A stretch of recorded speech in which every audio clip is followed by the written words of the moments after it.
From Central Indiana's #1 news source, this is Fox 59 Tonight.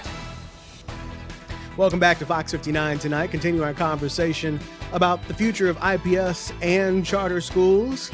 Here with Wildstyle Pacshall, Community Advocate, who I know, Wildstyle, I know more than one organization considers you a watchdog. Oh, wow. 'Cause your name was brought up.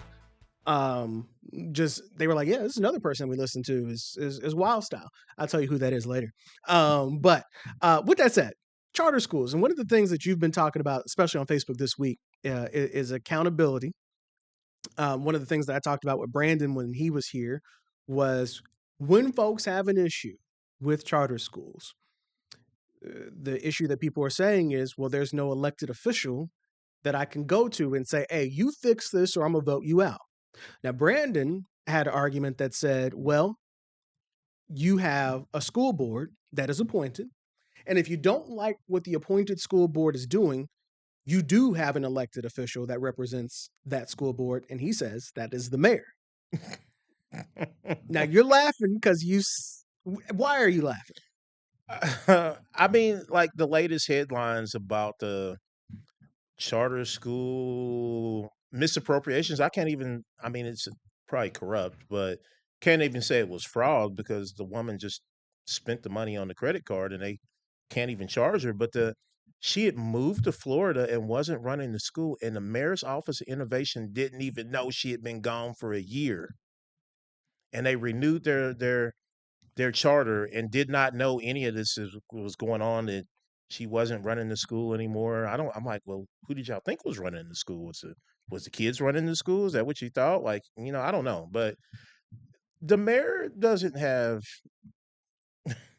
it's so many different layers. The mayor has his office of innovation that does this, and that most of those people are mind trust people. So I mean, really, I actually I would rather, when Brandon Brown says this, I would rather they just put it in direct hands of the mind trust so everybody can keep coming at him about it, because that's who's really in control for the lack of oversight most of the time. So when I say Brandon, there's nobody to go to. Brandon says you go to the mayor. You say, well, the mayor doesn't know what's going on in these schools, hence this incident that you're talking about, which in this case is about matchbook learning, which is in the headlines just this week because the school's credit card shows charges for steakhouse, wine, and StubHub. And Winemaking classes too. this is you can read this article. Full credit to Chalkbeat. This particular article says there's 200,000 more in charges that were on a card assigned to Amy Swan, who was most recently Matchbook Learning's chief compliance officer, but served as the CEO from July 2019 to 2024. They included over $40,000 in airfare, over $3,000 in alcohol purchases, over $10,000 in restaurants, $6,000 in luxury hotels in India, and even a $1,600 charge for sommelier courses, according to a record of charges that occurred between December 2023 and June 2024. And they say that, I think that is an example when they say that charter school standards are higher than IPS. They are, because no IPS administrator is made IPS foot the bill for winemaking classes and luxury hotels in India. So they have higher standards. I just don't know about the academic standards. So we keep picking on Brandon, but in this situation, to Brandon's point, you should go to the mayor's office and complain that, I guess in this case, not only is the board at that school not doing what it's supposed to do, so then the mayor's office, you guys need to take action. And the mayor is accountable, every 4 years, but then he's responsible for all this other stuff. So are we going to be able to vote the mayor out because he mishandled this situation? Or it's not even him, it's his innovation office of innovation. Like, it's better when there's direct accountability. If something like this goes on at IPS, they're going to go to Alicia Johnson and her bosses, which are the IPS school commissioners are going to look at her and like, what are you doing Hmm. to make sure this doesn't happen again? At no point in that article did they ever talk about like, what is anybody doing to make sure that this doesn't happen again, because it keeps happening. This isn't even the first headline this year. Didn't somebody plead guilty to federal charges? At another school, A former Tinley person. possibly, if memory serves. Yeah, like this is, and they only, got in legal trouble because they didn't just walk in and take the money. They tried to hide that they were taking the money. This person didn't even hide. She just started spending on whatever she wanted to buy with the credit card. There's no oversight there, and I think the ideal that we need to reform all of city government to be a watchdog for the charter school model when we already have a model that works in IPS Hmm. is ludicrous. Do you think what should the model be? I think we don't see this, and IPS has its problems. So don't let me. I'm not simping for IPS, Hmm. but they don't have problems like this. Hmm. Like there is some sort of accountability, and so I'm like, well, we already do have a model that works. So why is it that this other model, which we've had so many scandals over the years, isn't working?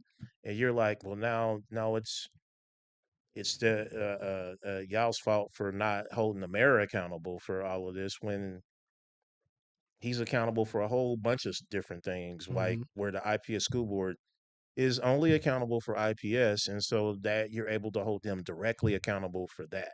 Should it doesn't it's not going to work this way, but would it make more sense for IPS school board to then also be over the charter schools, but then that Well, defeats the whole purpose? they are over some, and Some their in innovation, some of their innovation partners, but I honestly, and I'm not going to say how I know this, other than there is a accountability problems with their some of, not all of them, but some Mhm. of their innovation partners as well. And I think that's because politically they're afraid to hold some of them accountable, because Brandon Brown and the Mind Trust is that powerful that, oh, you hold a popular innovation partner accountable for not having licensed administrators in the building.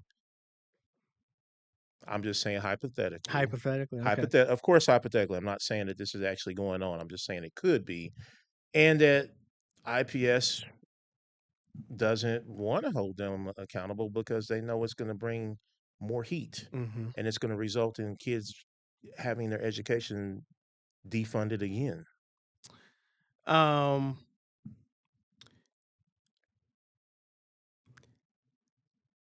if I guess I'm trying to figure out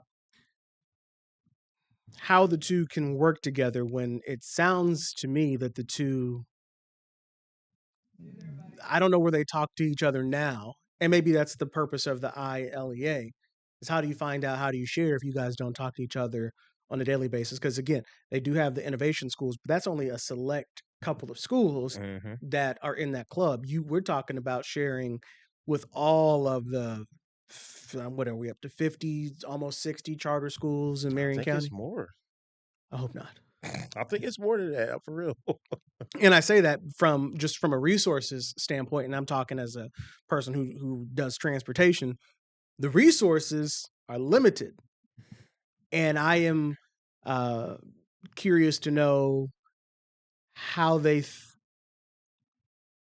how they view the resources. Because if the resources are not endless, there's only a certain amount of buildings and a certain amount of buses to go around. And I mean, we spent a whole legislative session fighting over resources. So, Hmm. which was ironic that like no new resources got brought to the table. It was Correct.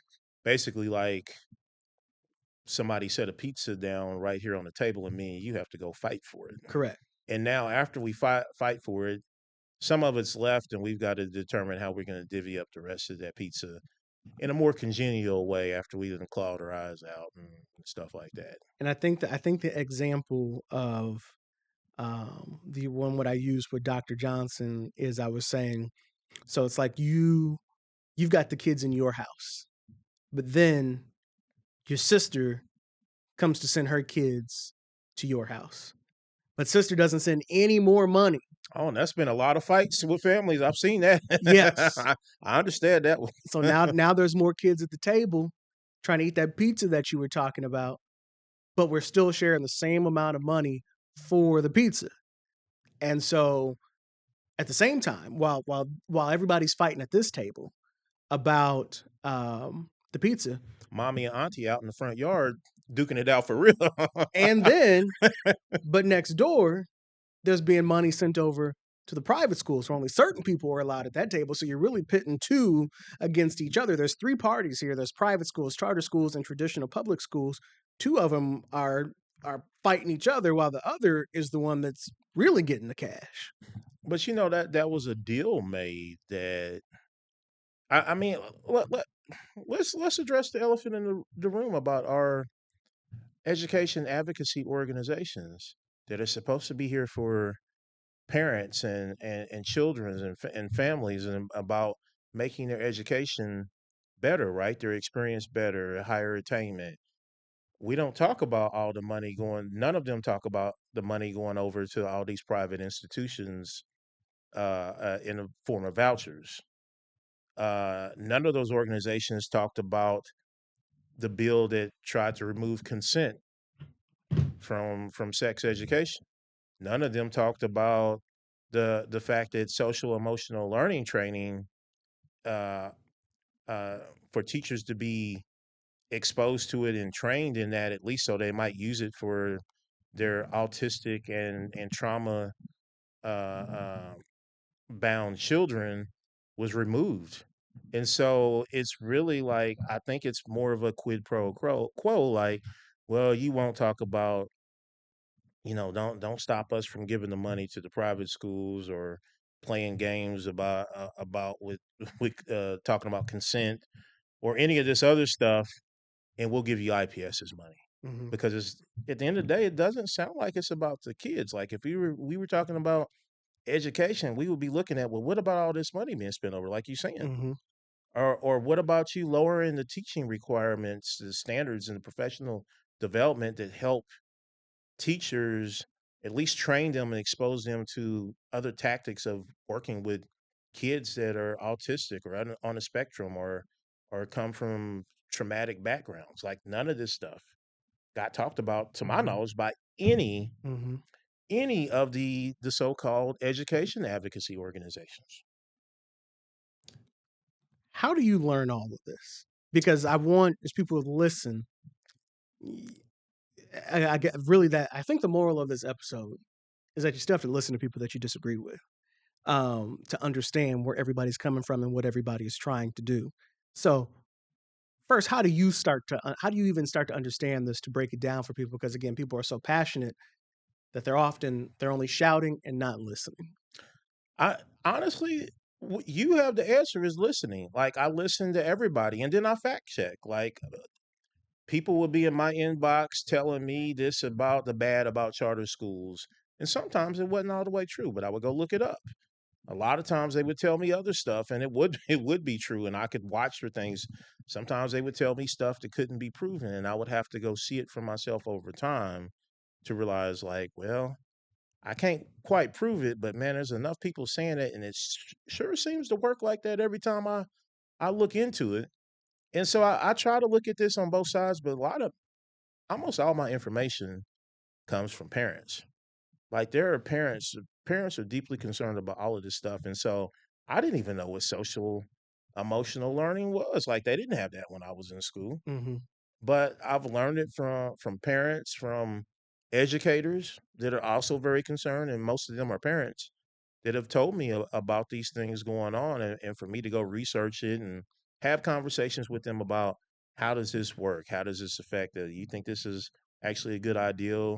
And people would tell me Mm-hmm. their experiences. So Is So I want to go to one of these listening sessions. I think that's what they're calling it. yeah, yeah, well, IPS. Because I'm just curious to see what the thoughts are and what the temperature from the people is. Because on Facebook it's real hot. I didn't see any headlines last night that suggested people were throwing tables or anything like that. Um, but I guess people really need to be informed. I think IPS is trying to do that by letting them know this is what is at stake. I guess whether or not people understand what they're saying is a different thing. I mean, I think the capacity is there to understand it. I mean, I understand a lot of parents aren't going to be able to make the meeting anyway Right. because life. Right. But I think the parents that do attend, I think that they will get a lot out of it. I think one of the issues on why this happened and that charter schools were really the mind trust and some of the education organizations were really able to do what they did in the legislative session is because IPS's relationship with their families wasn't as good as it needed to be. Mm-hmm.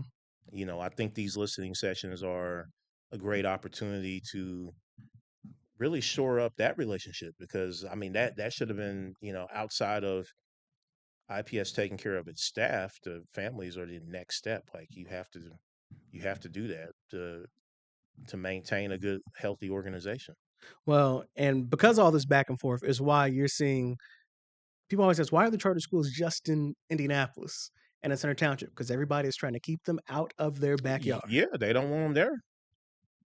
I mean, I think there was talk of doing one in Hamilton County, There and oh was. man, they went ham. They'd absolutely said absolutely not. Absolutely not. You will not do this here.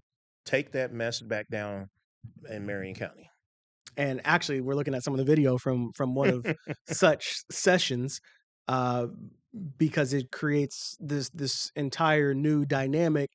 And I think what I always try to express is that people want to talk about how we got here and what charter schools are doing, and that ship has sailed.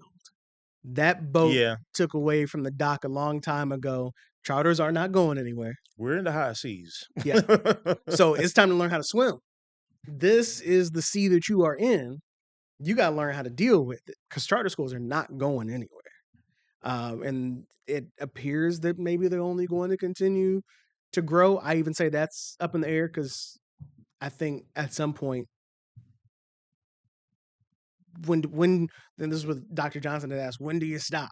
I mean, but until the other side says that, I don't. I mean that they don't care what Dr. Johnson thinks. I think that you know part of what some of the legislators said and what Brandon Brown has said is that charters opening and then closing is part of how it works. Yes, they did talk about how that is part of accountability, that bad schools close. And so, you know, you can't put a number on like, oh, we're going to shut it off because, you know, then schools wouldn't close if you didn't have too many, right? Mm-hmm, So mm-hmm. I don't think there is a upward limit on them doing that, which I think is bad. I don't think that's good for families. What do you think about the philosophy that bad schools close? I mean, I think that I'm not here. I'm going to explain it that I think that it could be explained like bad restaurants close when enough people get food poisoning in there. Mm-hmm. Is that really how we want to do this? Because I mean that's really what they're saying. Like, well, when you know enough people get food poisoning in there and they'll close, like have really bad experiences and stuff, they'll close. I don't think that's good for kids. And they use that as saying that that is a good, that means the system works because you have choices. You can go other places. I mean, just like the doctor's office, and you have enough bad experiences and they close. Like I mean, I guess if you survive it, you'll go to another doctor's office. You know, my thing is like these kids grow up fast. Mm-hmm. Like, how do they really have opportunity to go somewhere? Like, it takes parents probably years in some cases to realize that a not so bad, but a bad school is where their kids are at. They Mm-hmm. don't actually have an opportunity to Mm-hmm. go start over and go do something else. Like these are people looking at it from an adult perspective as if they got a dry piece of chicken and but we're talking about kids education and something where they have to spend 12 years in and they don't get another chance at this. Mm-hmm. I also wonder. what it will be like for kids who have gone to multiple schools Mm-hmm. where their school doesn't exist. Like we see how much pride people have in, I went to this school back in Mm-hmm. this year and yada yada. And it's like, actually, my school doesn't exist. There's a whole bunch of people now, like we're starting to come up into that generation, and they're talking about schools that I don't even remember the names of. I Mm-hmm. didn't even know they ever existed. Mm-hmm. And they're like, well, yeah, I went to this, but it don't exist. I'm like, yeah, because I Mm-hmm. ain't never heard of it. And I think of, even just from a bus driver standpoint, the kids that I have seen literally grow up from kindergarten. It's like, you in sixth grade now? And then now you're in high school. One lets me know that I've been doing this for a while. But they don't even have that. They can't do that with their teacher, and you don't build alumni. Mm-hmm. You don't build boosters and people that are coming in there to pour back into it because it doesn't exist Correct. anymore. I mean, imagine one of the greatest examples of alumni is Harvard. Mm-hmm.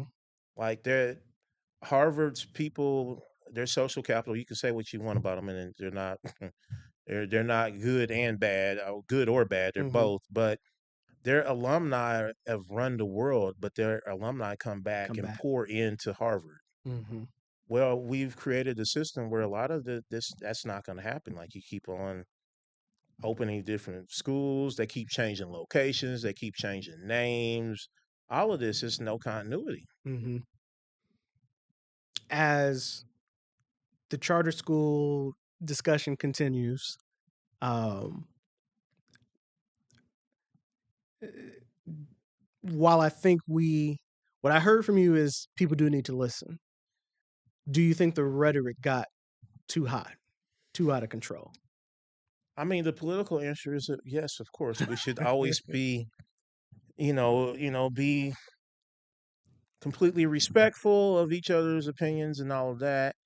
And then the side of me that I don't have kids, but I have people that I care about. And Mhm. if I had kids, I would be not very nice about somebody trying to take opportunities from my kids. Mhm.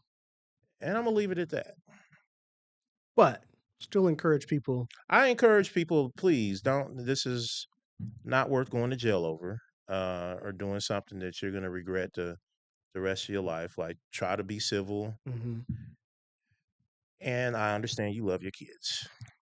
But you also got to listen and play the game. And definitely you got to listen and you'll go further. Let me say, like, I don't condone any of that. You're going to go further by studying your opponent and what they're doing versus making idle threats. Mhm. Like it's not very productive. I will say that, but I understand how it happens. Mhm. I mean, it's the feeling of hopelessness and helplessness in in a supposedly democratic society where you thought you got to vote for these things, you got to vote for and many of them did vote for their kids to have an education, and now somebody else and some well-funded nonprofit is saying no, and we're going to take your property tax money too. Mm.